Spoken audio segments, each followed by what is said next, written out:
મોડાસા શહેર અને અરવલ્લી જિલ્લો એક વિકસિત જિલ્લો છે। આ વિકસિત જિલ્લાની અંદર શામળાજી ગોધરા એટલે કે એસજી બાયપાસ રોડ ઉપર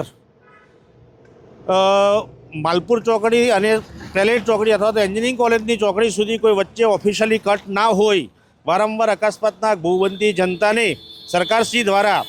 5.5 મીટર પહોળો અને 7 કિલોમીટર લાંબો રોડ જ્યારે સર્વિસ રોડ મંજૂર કરવામાં આવ્યો છે, ત્યારે મોડાસા શહેર અને અરવલ્લીની જનતા આના માટે ગૌરવ અને આનંદની લાગણી અનુભવે છે। ખાસ કરીને બાયપાસ રોડ ઉપર જ્યારે શહેરી વિસ્તાર હોય, સોસાયટીઓ હોય, ત્યારે સોસાયટી અંદર જવા આવવા માટે છેક ચોકડી સુધી 3 થી 4 કિલોમીટર લાંબુ અંતર કાપવું મુશ્કેલ હોય છે। જ્યારે બાયપાસ થવાથી Aravalli heart institute, unity hospital, AIIMS hospital જેવી મોટી હોસ્પિટલના પેશન્ટોને ખૂબ મોટો ફાયદો થશે અને આ માટે ગુજરાત સરકાર અને ગુજરાતના સંવેદનશીલ મુખ્યમંત્રીનો જેટલો આભાર માનીએ એટલો ઓછો છે।